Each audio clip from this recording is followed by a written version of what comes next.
Good morning, Chasm Radio listeners. This is Dennis Fuchs with the Stearns County Soil and Water Conservation District update. What a week this has been.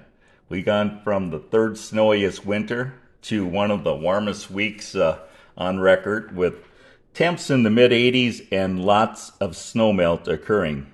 I'd encourage all of the landowners out in Stearns County and central Minnesota to take a look at their fields and surrounding land and check for any impacts from snowmelt. This is something that we could help address with crop residue management, grassed waterways, water and sediment basins, and maybe even a wetland restoration. If there's some areas that are consistently getting flooded out, it might be a good idea to put it into a wetland restoration.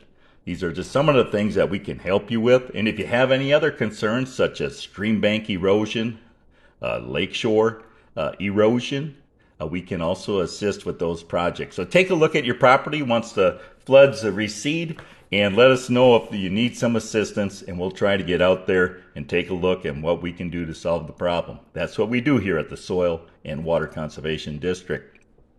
Wanted to also cover some other things. With the snow melt, there's going to be a lot of people itching to get out in the field to start getting stuff planted, and there are some safety concerns. One of them is anhydrous safety. That should be a top concern this spring. Many farmers and applicators will soon apply anhydrous ammonia prior to planting or side dress after planting. Even with a rush against time and the weather, safety should never be compromised.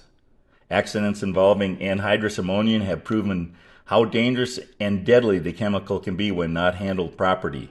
The Minnesota Department of Ag is providing the following tips to farmers and applicators so they can handle anhydrous safely. Always wear appropriate goggles and gloves. Never wear contact lenses.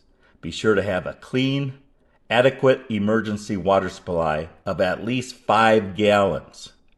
Exercise caution when making connections and disconnections, as if lines contained anhydrous ammonia.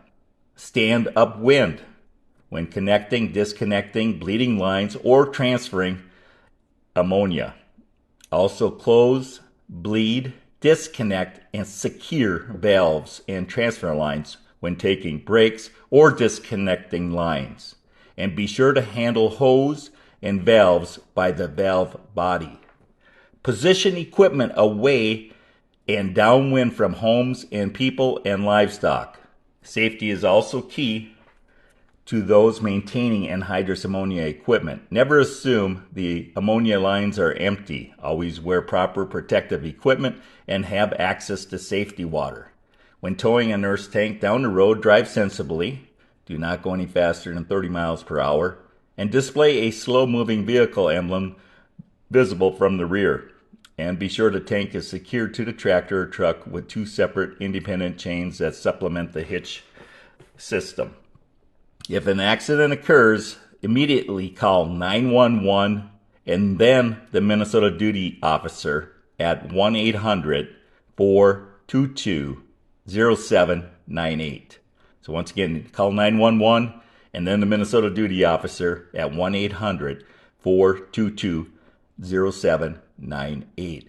Your safety this spring is most important, and exercising these safety points will definitely result in a safe and productive season. Also want to touch a little bit on oak wilt. We do have some oaks in Stearns County, and now is not the time to prune. Despite a cool and snowy spring, oak trees will soon be at risk of oak wilt infection. Oak wilt is an invasive fungal disease that kills all of Minnesota oak species. Not pruning or cutting oaks from April through July is the easiest way to prevent the spread, according to the Minnesota Department of Natural Resources. April is the average start of the period when the risk of oak wilt infection on fresh cuts or wounds. Spring temperatures can be unpredictable, as we know from this past week, so the exact date varies. You can use the University of Minnesota Extension's Oak Wilt in Minnesota page to find daily updated oak wilt risk for your part of the state. Oak wilt is spread to new areas by beetles carrying oak wilt spores. These beetles are attracted to fresh wounds on an oak. Oaks can become affected with oak wilt if they are trimmed or damaged in the spring or early summer. Once beetles introduce the fungus, it may spread to neighboring oaks underground through connected roots. In recent years, the disease has expanded into northern forests in Crow Wing, Cass, and Pine counties.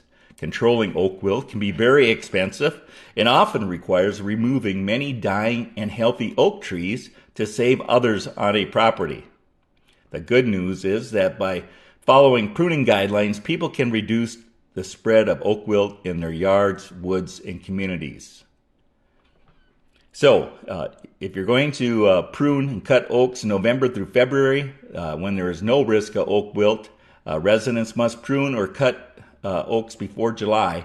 They can greatly, if residents must prune or cut oaks before July, they can greatly reduce infection risk by immediately applying a paint to the fresh cut stump or pruned branch. So if you do need to do some pruning, make sure you paint that with approved product. In addition to following pruning guidelines, folks should not be moving infected firewood. Moving oak firewood can spread oak wilt over long distances. Usually locally sourced firewood certified by the Minnesota Department of Agriculture is a great way to prevent oak wilt spread. So keep that in mind. No pruning or cutting of oak trees from April through July, and you'll minimize the transmission of oak wilt, which will be devastating to our oak trees. And then one final thing I wanted to cover is there is a special activity happening on April 20th at 6 p.m. at the Sherburne History Center as part of the We Are Water exhibit.